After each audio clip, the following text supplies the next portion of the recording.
Presidenta, en los últimos meses hemos visto a personas cercanas a usted comparecer ante la justicia, en los medios de comunicación. ¿Le preocupa la posibilidad de que se dicte una orden de detención en su contra? ¿Y cuál es su respuesta a esta cantidad de acusaciones que se ven en los medios hoy en día sobre usted? Bueno, en principio yo creo que el tema del temor a la cárcel, no, soy sincera, en absoluto. Si hubiera tenido temor, no hubiera hecho no solamente las cosas que hice en el gobierno, sino además también posiblemente nunca hubiera militado en los espacios políticos en los que milité desde muy joven. O sea, ser peronista en este país nunca fue fácil. Nunca fue fácil ser peronista, ni nunca fue gratis ser peronista, sobre todo peronista, si me permite, con la orientación que siempre hemos tenido quienes hemos compartido ese espacio. En cuanto a los episodios que vos mencionás, me parece a mí que la generalización no es buena. Me parece que lo que puede haber pasado con tal o cual exfuncionario, y no quiero minimizar nada, no quiero minimizar absolutamente nada, me parece que son episodios que también tienen que ver con lo que puede pasar en cualquier gobierno. Pero también quiero decir que escuchar a una persona de apellido, que lleve el apellido Macri, hablar de saqueo del Estado, hablar de la obra pública o hablar de determinadas cosas, realmente me parece una falta de respeto a la memoria y a la historia reciente de los argentinos.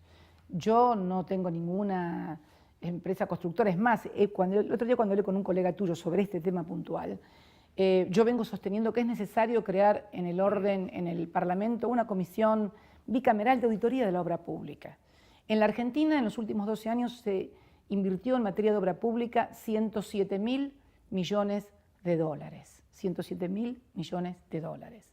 En los anteriores 12 años, del 90 al 2002, se invirtieron 18.000 millones de dólares.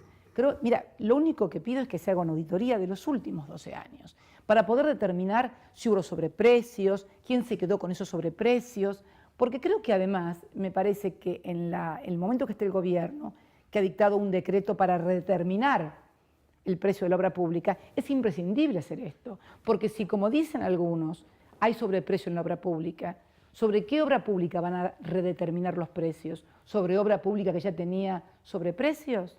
Los últimos 45.000 millones que se destinaron a través de un decreto para el soterramiento del Sarmiento, que es una obra multimillonaria que nunca pudimos empezar en nuestro gobierno porque la empresa, la UTE que la había ganado, en la cual está IEXA, Calcaterra, que es hermano del presidente, con Odebrecht y otras empresas, nunca pudo ser empezada porque el compromiso en la licitación había sido que esa obra venía con financiamiento privado, o sea que no era que el Estado el que la tenía que poner. Y resulta que me entero por un decreto que ahora le dan 45.000 millones de pesos del Estado para financiar el soterramiento del Sarmiento.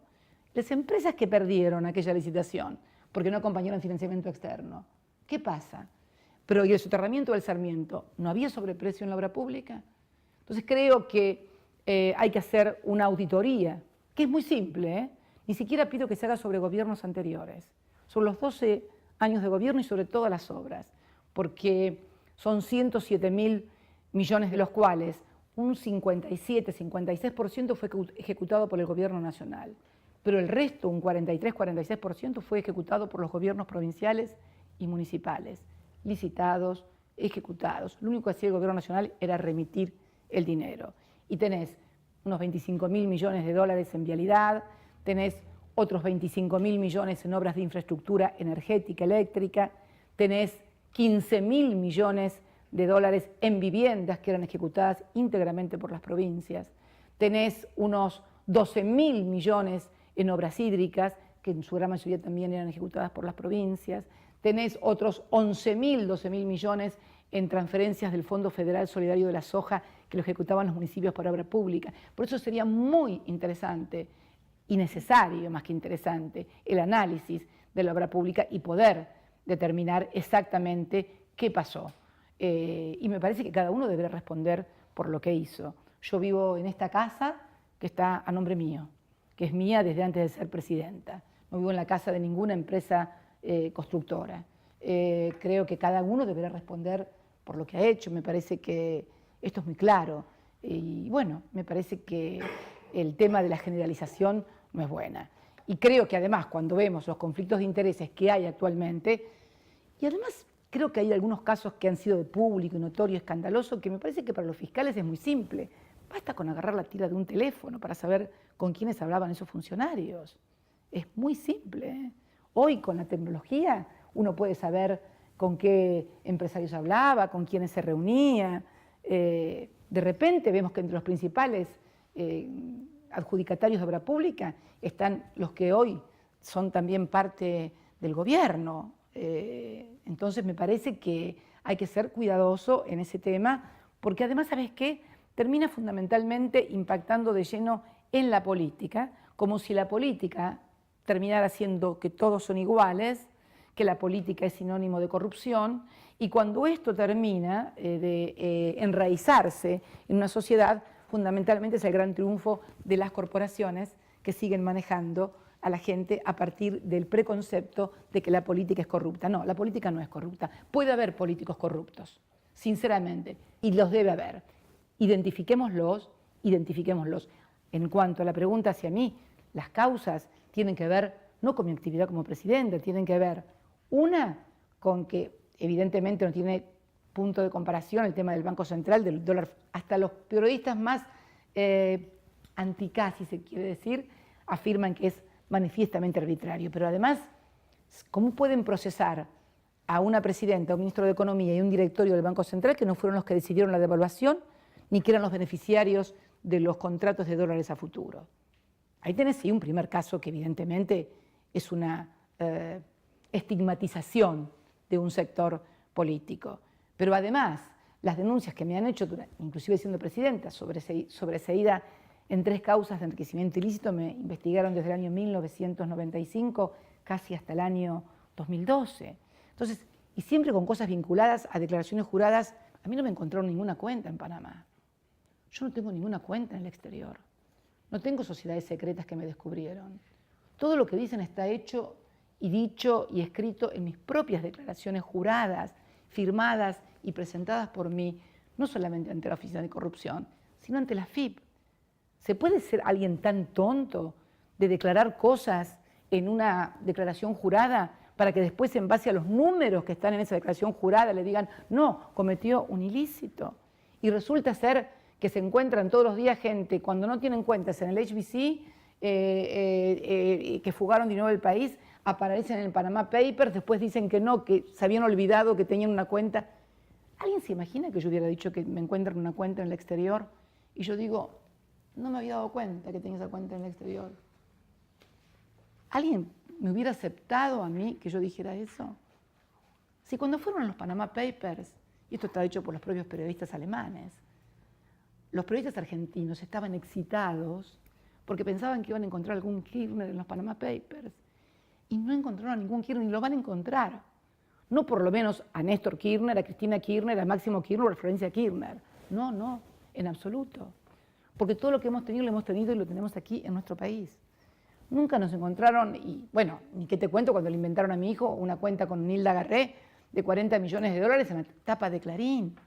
Y vos sabés la cantidad de gente que por ahí ve esa tapa y después ni se entera cuando Máximo habla por la radio y lo desmiente y se quedó con la tapa de Clarín diciendo que Máximo tenía 40 millones de dólares. O lo que pasó ayer, o ayer o antes de ayer, con el famoso auto de Milagro Sala, que yo te puedo mostrar 4 hojas enteras de portales de todo el país diciendo se encontró un BMW propiedad de Milagro Sala lleno de dinero. Después salió una noticia que no era cierto. ¿Vos sabés la cantidad de gente que leyó las 4 páginas de portales diciendo eso y no leyó de que no había ninguna plata de Milagro Sala? Ayer mismo entro en uno de los portales al que yo denomino House Organ de la Embajada y veo ex senador K sorprendido o detenido en Ezeiza con, no sé, $30.000, porque todos son K. Y resulta ser que este ex senador no fue elegido en el 2011 porque yo le propuse al actual vicegobernador de la provincia, el doctor Pablo González, que fuera él el que se postulara como candidato a senador por la provincia de Santa Cruz. Sin embargo, ponen que el anterior senador, que es el que encontraron con los $30.000, es un ex senador acá. ¿Y saben una cosa? El hermano de ese senador, el contador, que es un contador, no vale la pena decir los nombres porque no hay que ensuciar a la gente, que hay que esperar que la justicia dictamine. El hermano de ese ex senador, que fue también funcionario nuestro en el vice, es hoy colaborador en el Ministerio de Economía de Prat Gay, junto al secretario de Hacienda. El presunto ex senador K tiene a su hermano, y que fue el ex senador que me presentó al doctor Lorenzetti. Por ese ex senador yo conocí al doctor Lorenzetti, de quien es muy amigo. Él fue el que lo llevó a mi despacho como senador, como senadora, me lo presentó, inclusive me decía que era un excelente candidato para ser miembro de la Corte. Y bueno, por eso, esta forma de presentar las noticias. O por ejemplo lo que pasó con otro ex senador también, a quien conocí y fue compañero de bancada mía, de la Unión Cívica Radical. Trajeron a una persona del Paraguay vinculada al tráfico de efedrina, diciendo y amenazando a la ministra de Seguridad que iban a que tiemblen los funcionarios del gobierno anterior porque iba a hablar. Resulta que ahora este señor dice que este ex senador, expresidente de la Unión Cívica Radical, expresidente de la bancada, artífice de la alianza entre la Unión Cívica Radical y Cambiemos, este señor lo denuncia como que recibió un soborno de $200.000 para acusar al juez de la efedrina y destituirlo. Que sale a decir el Partido Radical es mentira. Entonces, ¿cómo es? Si son peronistas los acusados o denunciados, son arrepentidos. O sea, si lo denuncian a un peronista, es un arrepentido. Si lo denuncian a alguien de Cambiemos o un radical, es un condenado. Me parece que hay que comenzar a medir con la misma vara a todo el mundo y terminar con esto y que cada uno de las explicaciones que tenga que dar. Pero para esto también se requiere una justicia que actúe dentro de la ley, que este es el otro problema que estamos teniendo. Que respete las garantías constitucionales, porque hemos luchado mucho por eso. Y yo lo que también veo en esta etapa, y partiendo un poco de lo que más me preocupaba, es que hay una suerte de disminución muy notable en la intensidad del Estado de Derecho. Y siempre el Estado de Derecho, la vigencia del Estado de Derecho, ha sido un obstáculo para imponer planes de miseria, hambre y transferencia de recursos de los sectores asalariados, clases medias, pequeñas y medianas empresas, a los sectores más concentrados. Siempre era necesario hacer un golpe militar para poder hacer este tipo de planes. Hoy, a través del partido mediático y del partido judicial, esto ya no es necesario. Por eso es muy importante que los procedimientos judiciales sean de acuerdo a las garantías que establece la Constitución, sean de acuerdo a los códigos de fondo y sean de acuerdo a los códigos de procedimientos. No se puede estar acusando o montando shows o espectáculos mediáticos en base a violación de las garantías que tiene cualquier ciudadano, haya sido presidente o sea el barrendero.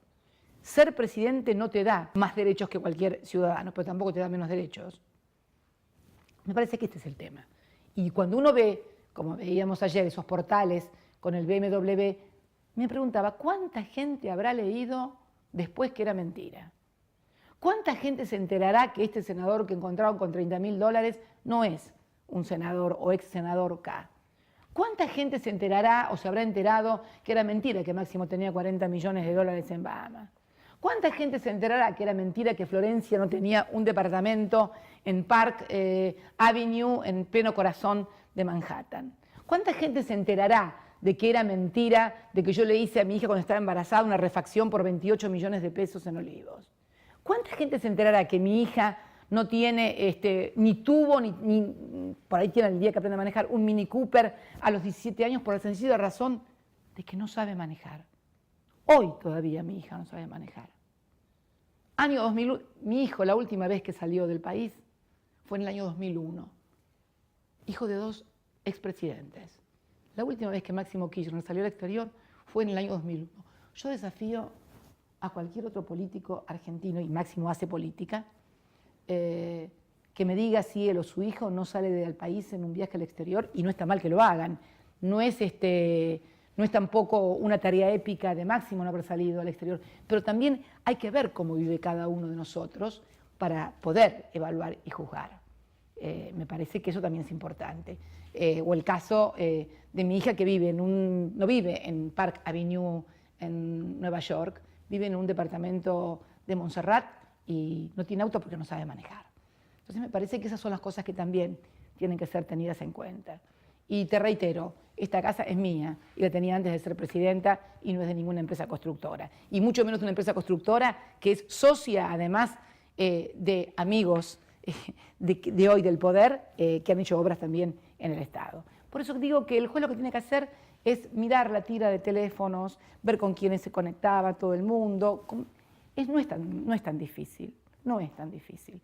Y esto significa también que haya por parte de los dirigentes políticos no el oportunismo de creer que a partir de denuncias indiscriminadas o inventadas van a lograr mejor posicionamiento. La historia demuestra que esto no es así, que dura muy poco y que nadie duró posicionamiento. No conozco a ninguno que haya realmente pasado a la historia o que haya logrado convencer a las grandes mayorías nacionales de un proyecto de país, de un proyecto de patria a partir de estas cosas. Deberían repensarlo nada más y tratar, sí, de ganarse el consenso popular defendiendo los intereses que la gente hoy siente agredidos. Y que, ojo, son intereses que son de K, de gente que es anti-K, porque la factura de gas la tienen que pagar los K, los anti-K. La de luz y la de agua, de la que tampoco se habla mucho y que ha sufrido un aumento espeluznante, también la tienen que pagar los K, los anti-K y los que no son nada también. Y el chango, que seguramente vos vas al supermercado, no sé si serás K, anti-K o neutral, pero te puedo asegurar que el queso por salud, que hace un mes acá en La Anónima costaba 100 pesos medio kilo y ahora sale casi 300, lo pagan los radicales, lo pagan los peronistas y lo pagan todos los que quieren comprar medio kilo de por salud de la Serenísima en La Anónima de los Brown aquí en Calafate.